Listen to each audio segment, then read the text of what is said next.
lotta mai si arrende, Udine top anche nel basket, il cuore si accende, Cividale, grinta e passione, Volley, Palmerston, Svola, che emozione, l'agenda chiama, resta con noi, Friuli Sportivo, siamo eroi, risultati con l'azione, ogni giorno un'emozione.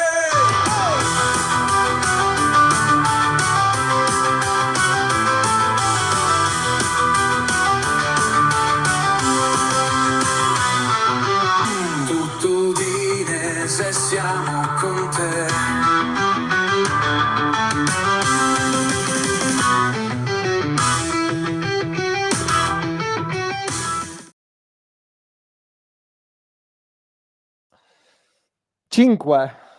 Sono 5. Non accadeva dai tempi di Massimo Oddo, anche quella volta si diceva ma no, prima o poi torneranno a vincere, no, arrivarono, adesso mi ricordo 7, 8, 11, furono tantissime, ho rimosso quel periodo completamente. Quinta sconfitta, Udinese che crolla anche a Torino, vince il Toro 2-0, non che ci fossero dubbi.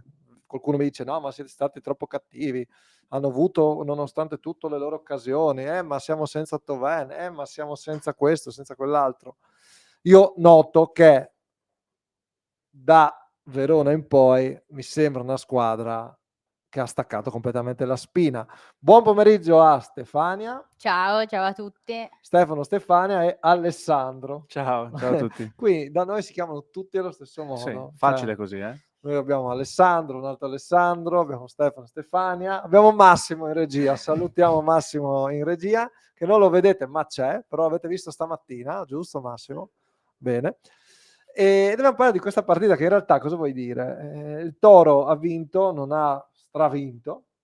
Partita che mi sembrava una partita di allenamento di quelle che fai il venerdì sera con in palio, neanche con in palio la birra o la pizza perché ci metti un po' più di voglia. Una partita che alla fine il Toro ha vinto sfruttando gli errori dell'Udinese. Errori che poi ciclicamente si ripetono, errori che sono individuali, ma che abbiamo visto tante volte nel tempo, in questi anni. Mi sembra di vedere sempre lo stesso film. Sì, guarda Stefano, una partita che per mezz'ora veramente da sonnolenta. Una partita, come hai detto tu, da fine campionato, da ultima, penultima giornata tra due squadre di metà classifica. Insomma, che ci sta, era già nel copione, era un po' scritto. E lo squillo ce l'ha avuto l'Udinese, neanche a farla apposta. 3 minuti più tardi il Torino l'ha sbloccata senza il gol annullato, perché ancora una volta siamo stati sfortunati per questione veramente di millimetri. Per una volta che abbiamo costruito una bella azione, eccola qua, ve la vediamo già in grafica, un fuorigioco veramente ridicolo, ma è giusto così, la matematica Cosa è ne questa. pensate di questo calcio che è diventato così, dove questo è fuorigioco? Che non riesco a capire qual è la parte effettivamente fuori gioco, mezza spalla, è un pezzo di orecchio? Pezzo di testa, sì. Non so, per me è troppo. Cioè, nel senso, quando il fuorigioco è abbastanza palese è giusto, però abbiamo visto diversi gol annullati per una punta del piede in fuorigioco, per un pezzo della spalla, e così rischi anche di rovinare un po' lo sport, perché alla fine poi cambi totalmente le sorti di una partita, perché se il gol di Atta era regolare, probabilmente oggi staremo parlando di una partita diversa, di un risultato diverso, magari anche no, però ti cambiano totalmente le sorti di una partita. Sì, Genoa e Torino Ci sono due condannano, episodi sì. molto simili, di fuorigiochi millimetrici. È il calcio di oggi, è il calcio dove c'è questo fuorigioco che si vedeva una volta in FIFA, no? Dico io, fuorigioco elettronico, no? Nel senso che basta un niente e sei effettivamente al di là della linea.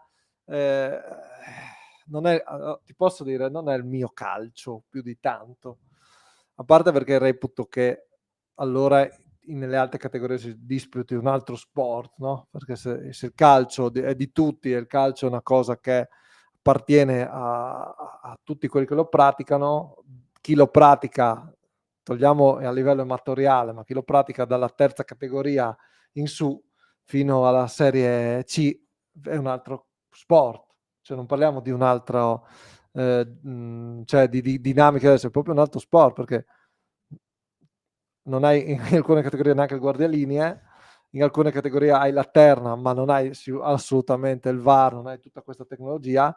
Serie A c'è questo tipo di cosa, allora Pippo Inzaghi, dico io, che ha vissuto sulla linea del fuorigioco, forse avrebbe fatto Metà. qualche gol in meno.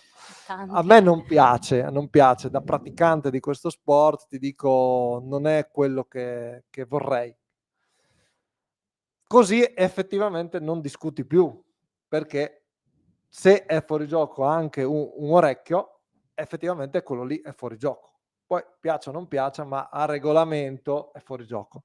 Io sono per cambiare questa regola, però anche qui dopo di mezzo c'è la tecnologia, quando di mezzo c'è la tecnologia non può essere una cosa soggettiva, deve essere una cosa oggettiva. No, non esiste una via di mezzo. A me non dispiace questa cosa qua proprio perché non c'è soluzione. È chiaro che ti girano le scatole quando ti annulano 2 gol in 3 partite, per millimetri, ma, succede anche al contrario, quando una squadra avversaria si vede annullato un gol per queste questione centimetri, alla fine il copione è lo stesso. A me non dispiace appunto perché soluzioni diverse non ci sono, o VAR o non VAR. Se vuoi il VAR, questo è, il fuorigioco è così semiautomatico, si vede anche, come hai detto tu bene, come in questo caso di Attà, l'orecchio in fuorigioco non puoi farne a meno, la via di mezzo non c'è e questa è forse l'unica soluzione per non far discutere come si è già tanto discusso negli anni.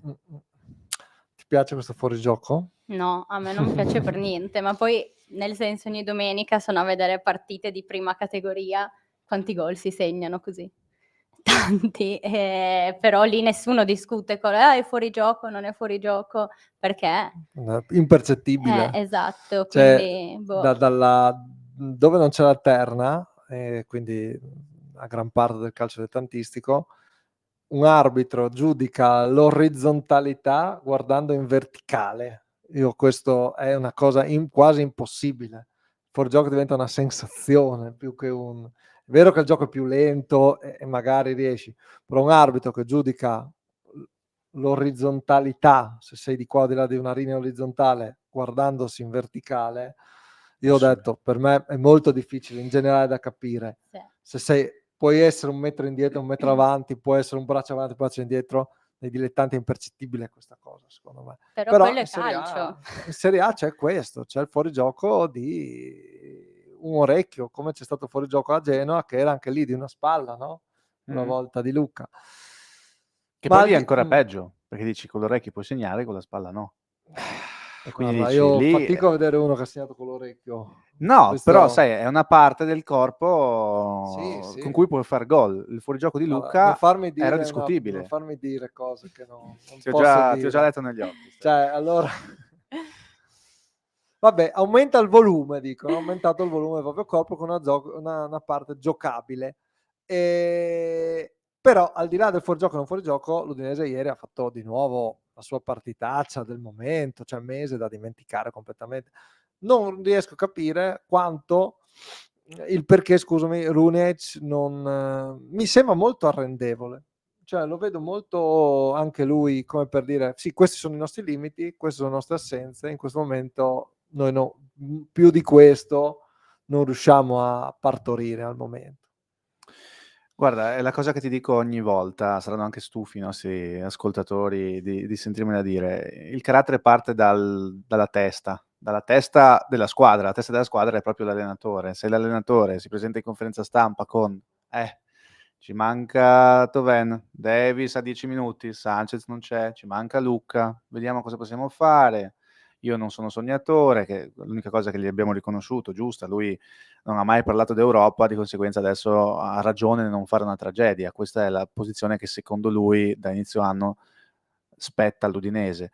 Chiaro che se dall'alto si è già così arrendevoli, il carattere dei giocatori, soprattutto in un momento del genere, se le motivazioni di classifica non ci sono, è difficile che vengano in altri modi.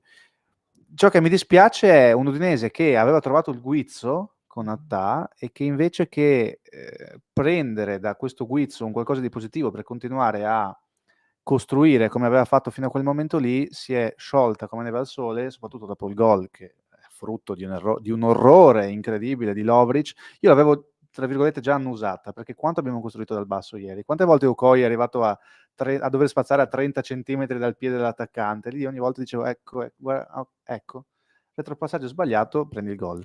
Da casa Marco ci scrive: i gol annullati per millimetri, come dite, dipendono da dove l'uomo ferma il frame del VAR, quindi è tutto opinabile. Anche qui si sono aperte mille discussioni, no, nei tempi. Ma allora quei pupazzi uno li mette dove vuole, no? Prendiamo per vero che il VAR sia imparziale. Non vediamoci altre cose. Però è ovvio che vedere partite così, fuorigiochi del genere, gol annullati del genere, fa un po' incazzare. Sugli errori, io trovo tanti giocatori quest'anno non cresciuti di tanto. Cioè Lovric ieri, per un giocatore che secondo me deve essere leader in questo Udinese. Cioè Lovric è da anni qua ormai, sempre, no, dicendo ma sarà, può fare, farà.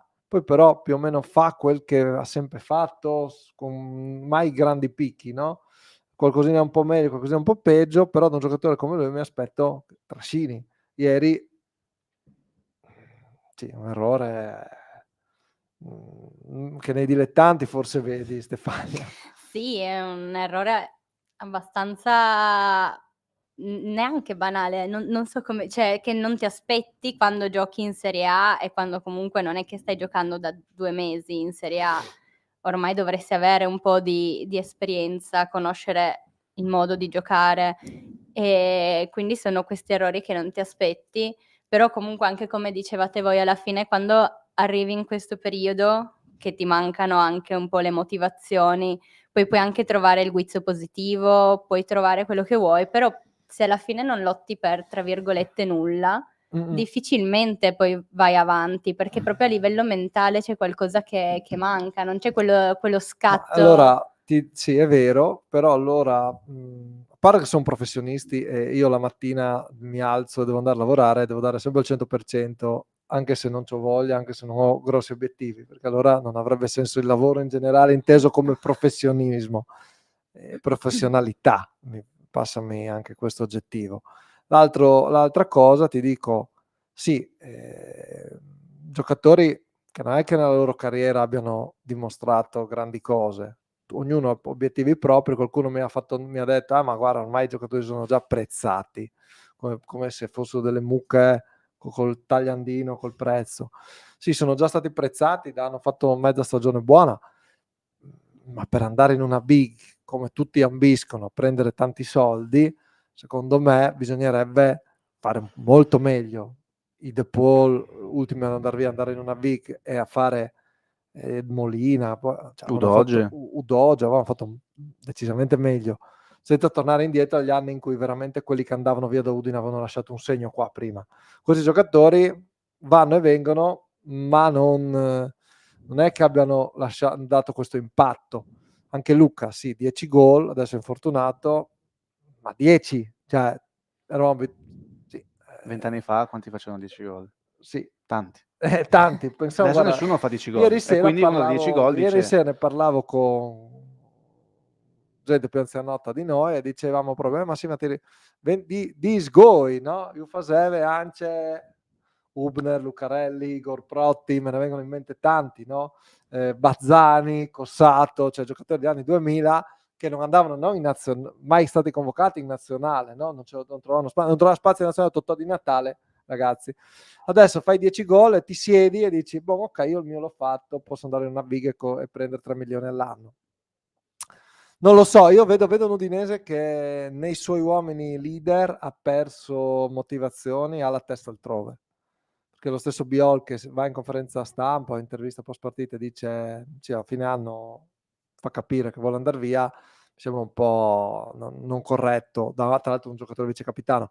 Poi fatemi dire questa cosa, apro questa parentesi, dico, in un calcio dove è conveniente per un procuratore spostare un giocatore da un punto A a un punto B, perché di mezzo ci guadagna una commissione, la commissione è molto ricca, parliamo di centinaia di migliaia di euro, se non milioni. È ovvio che se io mi metto nei panni di Beppe Riso, ho tutto l'interesse di spostare Lucca da Udine e portarlo da un'altra parte, perché se riesco a venderla a 20-25 milioni, porto a casa una commissione di almeno 1 milione e sono contento. E mi interessa solo quello, cosa me ne frega cosa fa Udine. Sono già concentrato sul mercato. Però c'è un campionato da onorare, ci sono ancora, secondo me, al di là degli obiettivi di classifica, degli obiettivi di crescita che questa squadra non ha. Cioè, io mi aspettavo una squadra che, senza obiettivi di raggiungere l'Europa, continuasse il suo percorso di crescita per fare un domani qualcosa di importante.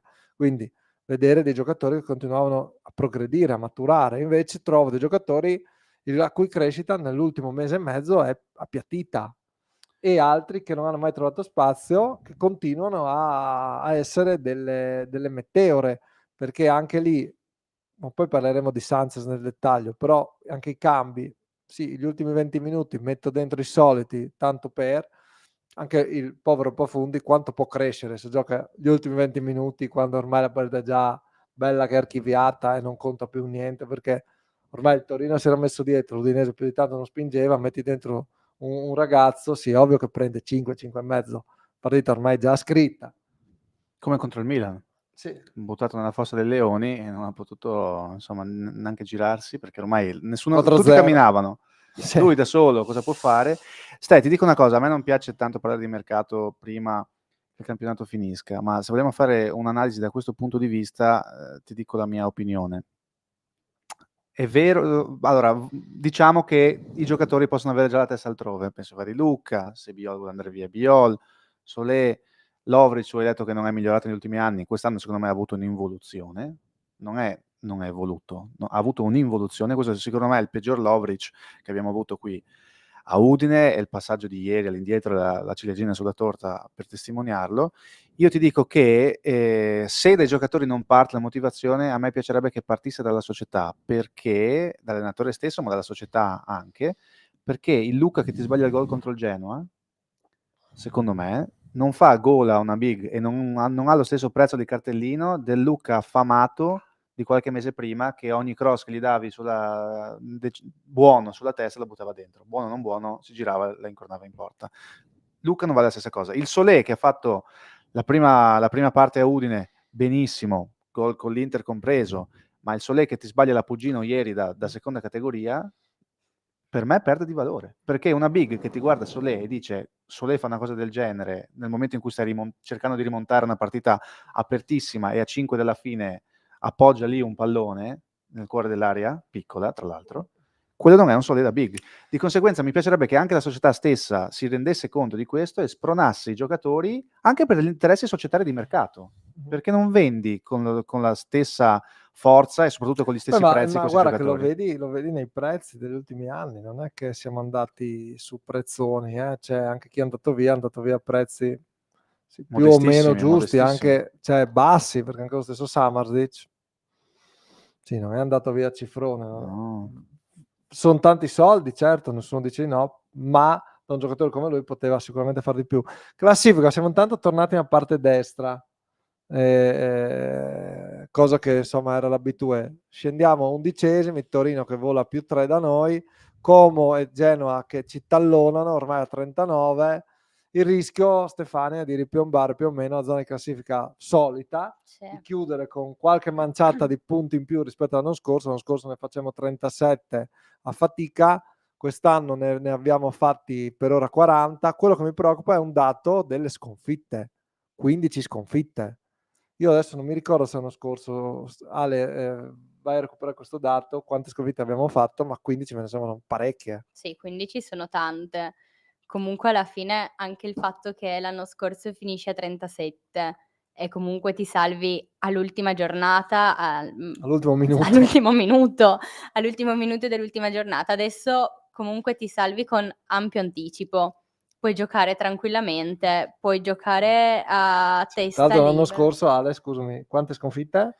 13, 19 pareggi e 13 sconfitte, quindi abbiamo già superato. Ecco. Abbiamo battuto anche il record l'anno scorso. Quindi l'anno scorso la stagione è andata come è andata, però comunque hai perso di meno rispetto a quest'anno, che alla fine dici: "Boh, sono salvo", però non è che la salvezza è tutto, nel senso devi comunque fare punti, perché anche il discorso che facevi prima che devi mettere le basi per un futuro, però ovviamente se tu finisci la stagione così tanto sottotono, poi quando ricominci la prossima, tu hai in testa questo finale qua, quindi nella tua testa Sì, si parti gioca, con delle aspettative tipo, boh, abbiamo finito in quel modo, chissà come ricominceremo. sì, non si crea sicuro entusiasmo. E Rooney si gioca, secondo me, gran parte del futuro. Ieri Nani in conferenza è stato abbastanza, insomma, una via di mezzo fra la rassicurare, no, e mettere degli obiettivi, diciamo, almeno per questo finale. Però poi sì, fiducia nel mister, qui leggiamo, siamo contenti del suo lavoro, fino a poco tempo fa eravamo la rivelazione, veniamo da un momento negativo, non mi aspettavo nemmeno la domanda, è completamente fuori dai nostri problemi. Poi io vado a vedere 5 sconfitte, se chiudesse così Rooney, io credo che Nani queste parole le cambia in un batter d'occhio. Ma c'è anche la possibilità concreta di farlo. Allora, io non credo che ci fermeremo ancora a 40 punti, ma se tu guardi il calendario, Monza a parte, avremo davanti Fiorentina, Juventus, Cagliari, Bologna, sono tutte squadre che o per l'Europa o come il Cagliari per la salvezza, il Cagliari continuo a dire che è una squadra che mi piace molto, sono tutte squadre che si giocano qualcosa Sì, a differenza Bologna si gioca nostra. un posto in Champions League, Cagliari che si gioca la salvezza, Monza, dico anch'io, l'unica che possiamo vincere, Juve e Fiorentina, Sì, una per la Champions, l'altra per restare nelle zone alte della classifica. Sì, insomma, anch'io guardando il calendario ti dico, dove facciamo punti? no, tu guardando questo calendario qualche settimana fa avresti detto 5 punti mi accontento, Sì, no? oggi Adesso 3. 5 punti sarebbe comunque un fallimento. Guarda che anche il Monza l'altro giorno ha giocato forse benino col Napoli, Mh-mh. Sì. non meritava una sconfitta così. Eh, non lo so quanti punti faremo, però con questo calendario è onesto dire, no, non è cattiveria dire dove facciamo punti, perché Bologna mi sembra una squadra che gioca molto bene No, a il calcio. Bologna adesso secondo me è la squadra tra queste che vediamo qua che deve affrontare l'Udinese più in forma, Mm-mm. perché comunque sì, sta vincendo, vuole la Champions, poi adesso vabbè deve giocare il ritorno, però l'andata l'ha già vinta 3-0 di semifinale di Coppa Italia, quindi potrebbe giocarsi anche una coppa. Quindi il Bologna lo vedo bello carico. Delle altre anche tutte hanno degli obiettivi, quindi è veramente complicato. Andiamo a leggere qualche commento, Massimo. Ci scrivono da casa intanto: non si può pensare che i giocatori non abbiano più stimoli, allora il mister e lo staff devono crearli se davvero vogliono fare una rivoluzione, se vogliono quotazioni alte per il mercato. L'anno scorso ne abbiamo perse 13 e pareggiate 19, ci ricordano. E poi sarà molto difficile superare la stagione di Sottil. Questo è già di per sé triste. Lo giudicheremo, io dico, tiriamo le somme sempre a fine stagione, non si parla prima, però si è ridimensionato molto il percorso di Rooney nelle ultime 5 giornate. È indubbio questo.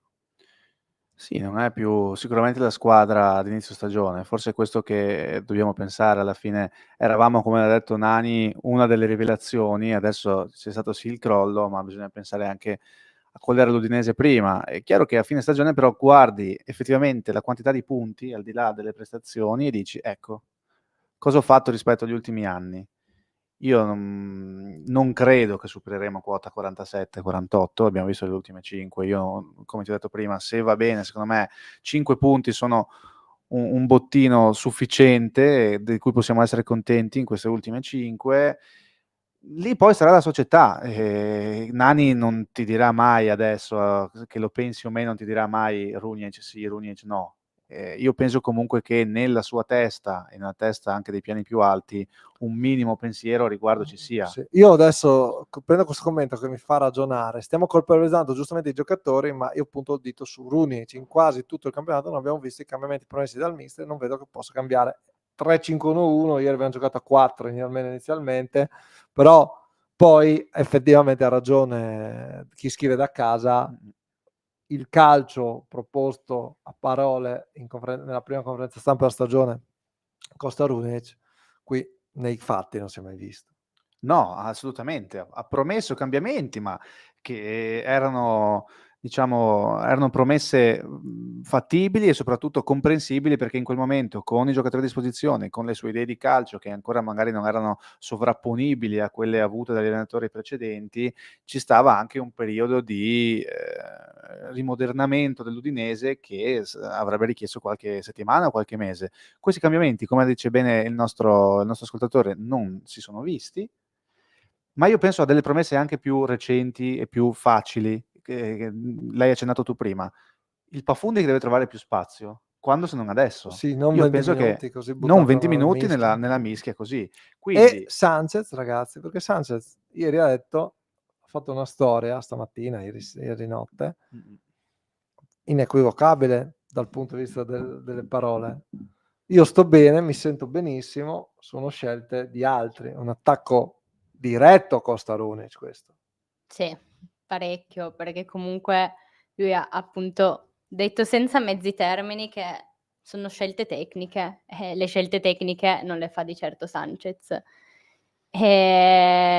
Quindi sì, Gestito è malissimo anche. gestito molto male perché comunque, vabbè, tutto l'arrivo, le premesse che magari si erano create dell'idea del ritorno di Sanchez, però comunque quando c'era ed era in forma non è stato utilizzato più di tanto. Mh-mh. Si pensava magari appunto non fosse messo bene fisicamente, però dalla sua storia si Sembra evince tutt'altro. sembra che stia bene adesso, ha detto lui.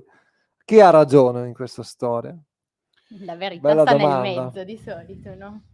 è chiaro che un giocatore voglia giocare, magari abusi un po' delle sue condizioni pur di giocare, magari non è pronto al 100%, l'allenatore lo vuole preservare, lui magari ci si sente o per la voglia di giocare o per una concezione diversa dello stare bene, quindi sono cose che succedono.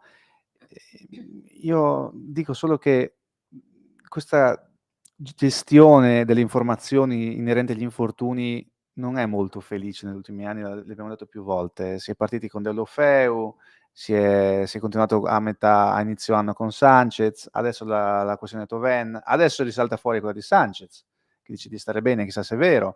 Cioè, quindi a me piacerebbe anche che ci fosse un po' più di chiarezza. Adesso parlo di Thauvin, parlo al passato di Deulofeu, ma adesso di Thauvin. E dello stesso Sanchez che, se effettivamente dice di stare bene, allora io penso che sarebbe potuto essere stato tra i convocati anche sabato, no, o meglio lunedì, a Pasquetta per il Torino. Allora com'è che lunedì non sei nella lista dei convocati, 2 giorni dopo ci sei e stai anche bene? 2 giorni fa eri morto e Sì, adesso sembrava invece stagione completamente finita. capisci? Quindi secondo me abbiamo davanti un problema non da poco su questo tipo di informazioni inerenti agli infortuni, che mi piacerebbe che fossero molto più chiare. Sono d'accordo con te. Ci dà chiarezza anche sul ritiro, perché poi ieri è stata palesata questa possibile soluzione. Udinese in chiesa si va in ritiro, si sta valutando, Udinese pensa di mandare in ritiro i giocatori, almeno un ritiro pre-Bologna. Non so quanto poi i ritiri siano efficaci. Mi sembra una cosa anacronistica un po', no? Perché poi non hanno portato mai grandi risultati nel concreto, anche magari le scorse stagioni. Io personalmente in generale non sono una grossa fan dei ritiri, perché non capisco perché devi portare i giocatori in ritiro per spronarli a fare quello che effettivamente è il loro lavoro. Cioè non so, non sono una grande fan e non so quanto possa cambiare la situazione ora come ora, vista come sta andando la squadra. Non so. Ritiro sì, ritiro no. Chiediamo ai nostri amici da casa, scriveteci cosa ne pensate anche sul ritiro. Anch'io sono più o meno dell'opinione di Stefania, dico per me non ha molto senso, anche perché poi lo viene mal digerito da chi lo subisce il ritiro e tante volte poi si dovrebbe fare ritiro per far più gruppo, no? Però in realtà nelle squadre di oggi, vedendo più o meno tutti i livelli, frequentandole da dentro come facciamo noi, vedo sempre più giocatori, giocatrici che stanno sul cellulare, ognuno per conto suo, manco si parlano tra di loro. Quindi isolarsi all'interno di un albergo o tanto per passare delle ore costretti insieme, ha poco senso secondo me, non lo vedo una leva per fare risultati. C'è da chiedersi anche quando tornerà Thauvin, che ha questo pestone, è diventato fascite, è diventato, che ne so, strizza di, non so, di firmare il contratto, non lo riesco a capire più perché, come hai detto tu, su questo c'è poca chiarezza. Alle volte anche le mezze parole non dette diventano, poi si ingigantiscono, diventano dei casi, magari anche dove il caso non c'è, ma effettivamente magari Thauvin ha veramente la fascite, non lo so, però alimenti tanti dubbi perché un mese e mezzo un giocatore che per l'Udinese è imprescindibile come Florian Thauvin, l'unico, no, che sembra riuscire a spostare l'ago della bilancia in questa squadra, diventa poi un problema. E i dubbi sono leciti perché poi alla fine non hai notizie, non sai niente, non sai se sta migliorando, se sta peggiorando, se è sempre uguale. Si sa solo che ogni volta prima della partita viene detto non sarà disponibile, però non sai nulla di più. Sì. Quindi è normale che si stesso creino discorso dei abbiamo fatto su dubbi. Sanchez alla fine. Sì, però è normale che poi si creino dei dubbi, perché finché le cose non sono chiare ognuno pensa quello che vuole, no, perché se non c'è una cosa che ti dice: è così e così vanno le cose", allora tu ti fai le tue idee, che è normalissimo, non si può evitare questa cosa qua. Poi non si sa qual è la verità, ora come ora, in questo momento. Di Udinese ne continuiamo a parlare alle 18 perché direi che ne abbiamo parlato anche abbastanza, abbiamo dedicato mezz'ora all'Udinese, la nostra rubrica quotidiana. Alle 18 Big Bang Bianconera con Elio Meroi e Beppe Bozza che è tutto un altro personaggio, Ernesto Bozza e Lorenzo Petiziol. Cambiamo argomento, basta Udinese perché tanto noi possiamo girarci attorno però poi la minestra non cambia, no? No. Se cosa dicono quelle regole matematiche? Io non sono molto bravo in matematica. Cambiando l'ordine degli addendi, il risultato non cambia. Cambia. Ecco. Mi sembra un po' questo il risultato delle settimane. Si cambiano. Tra l'altro, non so se, e poi chiudiamo il capitolo, ma quante formazioni ha cambiato Runic quest'anno? Cioè, non ho mai trovato una continuità neanche nell'11 titolare. E anche questo, credetemi, è un problema già nei dilettanti, no? Non avere una quadra, figuratevi nei professionisti, dove si va a 1000 all'ora, non conosce il compagno, un compagno che cambia ruolo. Cioè Pagero, Atan hanno girato un po' tutto il campo, manca solo che diano i guanti di Okoye e fanno anche i portieri. Stessa cosa è Kellenkamp. Io non dico, non trovo, non dico di avere la non è sintonia, il luminare che pensavamo, no, Runic. non lo o meglio, O per non ora non lo sta sembra esserlo. dimostrando. Io non dico di avere la sintonia dell'Inter, che li metti con un 3-5-2, li fai giocare bendati e alla fine si trovano lo stesso, ieri sera a parte, no? Però un'idea di gioco, ogni squadra, anche le più basse, le squadre più di livello più infimo, ce l'hanno.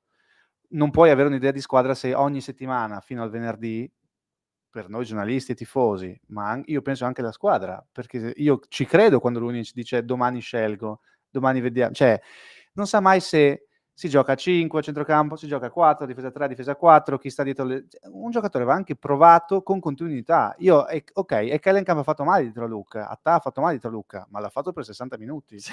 Cioè, come fai a Difficile sapere che anche far effettivamente, bene, capisci? difficile anche far bene. Canni quella, sei tagliato. Io trovo che anche questo sia un problema non da poco, come hai detto bene tu. Allora, ci spostiamo alle 18, si torna a parlare di Udinese su questi canali. Intanto andiamo al basket, passiamo al basket, settimana di grande festa, di grande celebrazione in casa Udine. Ieri il presidente della Udine, Alessandro Pedone, è tornato sui luoghi dal quale tutto è partito, perché siamo nati in quei cos'era, dei bar di Cosignaco, i peggiori bar di Cosignaco. Ieri siamo stati anche noi con lui nei peggiori bar di Cosignaco, ne è nata una maglietta iconica, già iconica, e alla fine sì, l'Apu è tornata sulle sue radici che sono partite da lì, dalle palestre di periferia, e hanno portato poi a raggiungere un obiettivo importante come quello della Serie 1.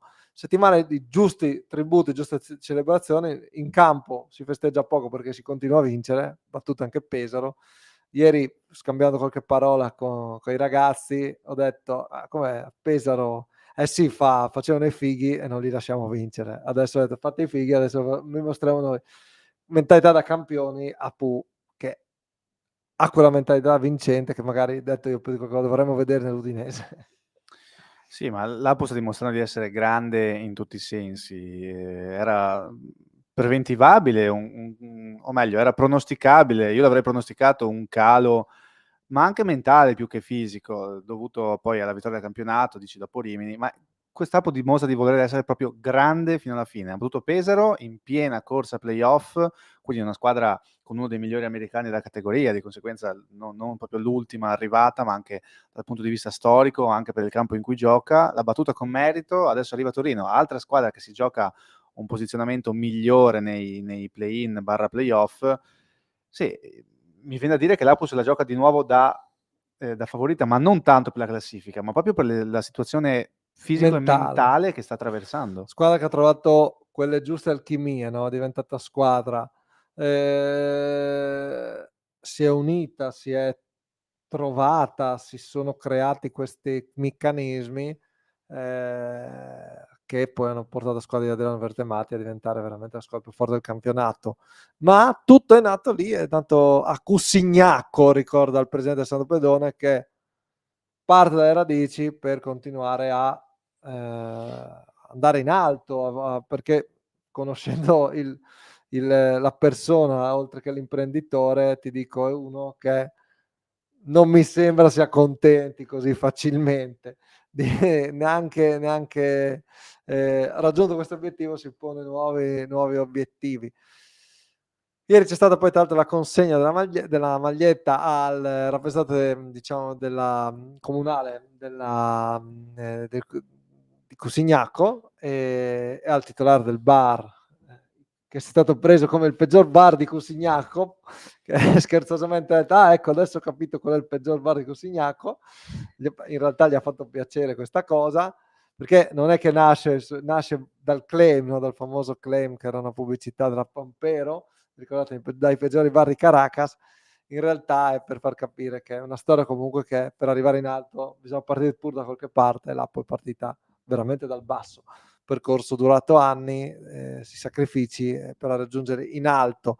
E adesso c'è già da gettare le basi per il futuro, perché il campionato continua. Per l'Apo è la grande festa, domenica tra l'altro, grande festa al Carnera, perché non c'è solo la partita con Torino, ma dalle 20:30 comincia la festa promozione, tutti invitati, palazzetto aperto, ci sarà musica, ci saranno i giocatori, ci sarà tutto di più, e quindi sarà una grande festa. Udine, ho detto io più volte, ha bisogno anche di festeggiare, dato che dall'altro lato della strada si festeggia molto poco, da una decina di anni a questa parte. È vero che le salvezze vanno celebrate, è vero che siamo tant'anni in Serie A e tante città che hanno più abitanti di noi non hanno nemmeno il calcio professionistico, bla bla bla bla bla bla bla bla, però è bello anche vincere ogni tanto, permettetemi, è bello anche festeggiare, e all'Apu, al Carnera, si fa la festa promozione 20:30 al Palasport Carnera. Vi aspettiamo, noi ci saremo, così possiamo festeggiare insieme e brindare alla squadra di coach Adriano Vertemati. Però il campionato non si ferma, perché è vero che per l'Apo è solo questione di festa, ma per l'altra squadra friulana inizia al momento clou della stagione, il momento caldo, che sono i playoff, ultima partita dell'anno, coi playoff in tasca, perché ieri Fortitudo Bologna-Rimini vince, e Web aritmeticamente ai playoff. Sì, era un risultato già conseguito in realtà nella settimana precedente, ma la sconfitta della Fortitudo lo certifica ancora meglio, e soprattutto allontana la Fortitudo da quel settimo posto che insomma avrebbe significato qualificazione diretta ai playoff. Ora, qua non c'è tempo di fermarsi o di festeggiare, perché la prossima gara a Orzi Nuovi contro una squadra che è vero che non chiede più nulla al campionato, è l'Udinese della Serie 2 del basket, perché non può né scendere né salire, direbbero Aldo, Giovanni e Giacomo, perché è troppo lontana ormai di una qualificazione per i play-in ed è già salva da diverse settimane, ma è una squadra con 2 americani che a me piacciono tantissimo e che di fatto non vende sempre cara la pelle. La Cestecco è chiamata ancora una volta quindi a un esame di maturità, perché è vero, l'obiettivo playoff è un super obiettivo per questa squadra, probabilmente in un campionato così difficile come questa nuova Formula 20 squadre non era nemmeno preventivabile l'accesso diretto come una tra le migliori 7 del campionato.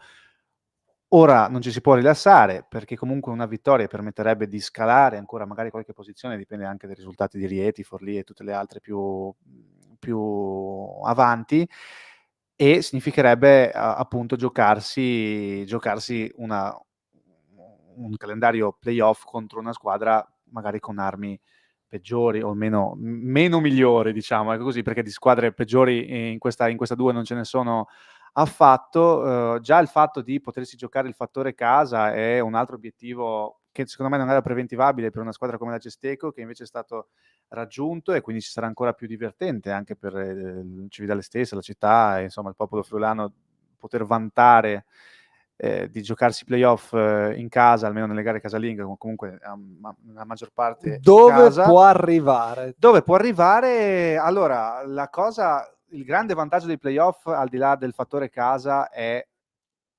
il non dispendio di energie fisiche e soprattutto mentali, perché giocarsi i play-in, nonostante la prima sia una gara secca, non è cosa da poco, perché arrivi ai playoff già con alcune partite in più, con energie mentali bruciate e con una preparazione in questo senso peggiore dal punto di vista fisico anche, no? Mhm. E mentre ai playoff più o meno saprai già quale Web avversario che ti non attende.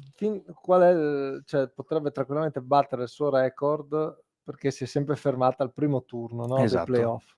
esatto, sia con Quindi Apu già che con Cantù. andare oltre il primo turno sarebbe già un Esatto. gran risultato. Beh, che di fatto se li guardi così sei già andato oltre al primo turno, no? Mhm. Se tu guardi i playoff nel complesso, includendo i play-in, hai già saltato il primo turno, quindi di fatto il record è già arrivato, ecco.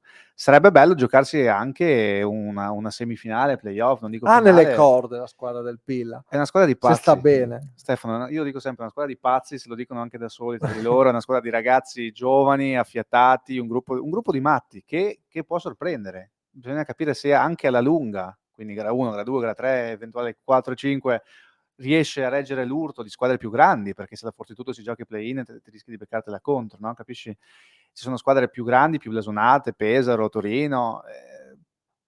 Però È la un altro Web esame, intanto ha sì. fatto semifinale di Coppa, finale Finale di scusami, Coppa, sì, sì. semifinale, ha superato agilmente Rimini, finale di Coppa con Cantù, persa la finale, è comunque sempre stata, per un periodo è stata seconda, è stata terza, insomma è sempre stata in alto, Sì. appaiata proprio a Udine, gli è mancata, no, lo slancio che poi Udine ha avuto, però comunque ne parliamo di una squadra che si è dimostrata grande nel corso dell'anno, quindi io toglierei anche questa etichetta un po' fastidiosa di Cenerentola, non Di mi sembra una outsider, sì. Cenerentola più Cividale. Guardando l'allenatore che ha in panchina, guardando alcuni giocatori che ha in campo, vedi Lucio Redivo su tutti. Bocca al lupo allora alla Web e che faccia un percorso più lungo possibile, ci auguriamo, ai playoff, divertendosi e facendo divertire ancora il Palagesteco. Torniamo sull'Apo perché le Apo Women invece, le Apo Women, sono diventate, hanno passato il turno, complimenti a loro, nonostante le difficoltà, nonostante insomma una stagione abbastanza travagliata per problemi extracampo, hanno superato l'impegno, superato il turno e vanno avanti. Mi sembra un bel risultato a prescindere, che se fosse una squadra forte lo sapevamo, tenere la testa sull'obiettivo nonostante quello che accade extracampo, comunque secondo me è importante. Vanno in semifinale. No, testimonia ancora una volta l'importanza del progetto APU, al di là dell'APU di cui abbiamo parlato tantissimo e continueremo a parlare molto volentieri, anche dopo, cioè anche prima della festa, ma anche le women hanno dimostrato, appunto, come hai detto tu, una forza mentale che va al di là magari di quelle che sono le qualità dei singoli, che sono comunque importanti, ma hanno dimostrato anche una compattezza di gruppo, quindi anche una voglia, quella che manca probabilmente all'Udinese in questo periodo, torniamo sempre Ma lì. prima le altre squadre e faceva sempre dei paragoni con Ecco, l'Udinese. Quelli è c'hanno È voglia. inevitabile. una compattezza che è determinante e speriamo che lo sia anche adesso e che possano concludere il loro percorso anche ancora meglio, anche più avanti. Chiudiamo la nostra rubrica quotidiana con le Eagles Futsal, perché è morto il Papa, ormai è una notizia che insomma è chiara, e il calcio si ferma per il funerale di Papa Francesco. Gara 1 delle Eagles Futsal non si gioca sabato ma domenica, Alessandro. Sì, rimandata di un giorno la lunga trasferta di Bolzano che io ho Sarai sofferto già contento di andare a Bolzano, già 3 volte negli ultimi il mesi, nostro quindi inviato a Bolzano. lunga trasferta a Bolzano, quindi vabbè, si parte con i play-out, gara 1 appunto domenica alle ore 16 contro il Neuris, si torna invece tra le mura di casa al Palagesteco il 3 maggio, più o meno dovrebbe essere sempre 15 o 16. Ricordiamo appunto che c'è la somma tra andata e ritorno, se si finisce a parità di punteggio anche dopo i supplementari invece passa, o meglio, restano in Serie B le Eagles Futsal perché a causa del miglior posizionamento nella classifica della stagione regolare. È una doppia sfida che si attende già da 3 settimane. Io penso che i ragazzi di Mister Pittini l'abbiano preparata al meglio, al di là degli acciacchi fisici che hanno un po' travagliato questa stagione, ma insomma la squadra mi sembra pronta. Quante possibilità di salvarsi e quante no? 50-50.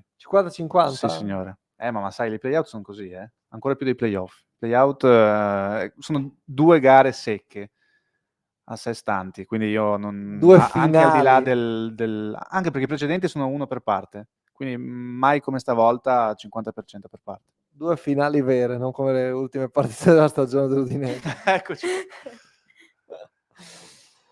Stefania, le finali dell'Udinese, dai, chiudiamo col tuo pronostico. Si risolleva o... Secondo me l'Udinese al massimo potrebbe finire tipo a 42 punti. Cioè 2 pareggini. Non vince neanche col Monza. Al massimo. Al massimo. Secondo me non riesce più a vincere, non so, ho questa brutta sensazione qua. Se fosse così impacchettano Runai, ce lo rispediscono via. Di Udinese parliamo alle 18. Grazie a Massimo in regia, grazie a Stefania, grazie a Alessandro. Ci vediamo fra poco, praticamente. Tempo di fare merenda. E arrivano Elio Meroi, Bozzo Ernesto e Lorenzo Vetizio, sempre su questi canali. Ciao a tutti e ci vediamo domani con l'agenda. Ciao. Ciao.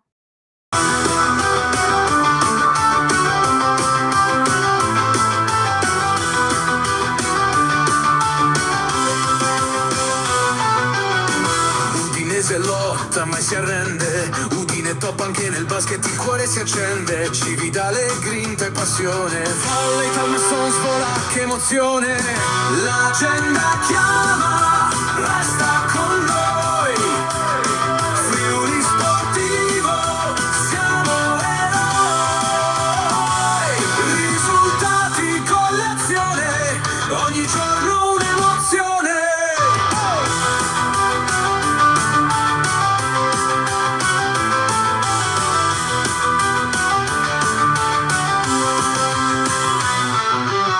Tutto Udinese siamo con te.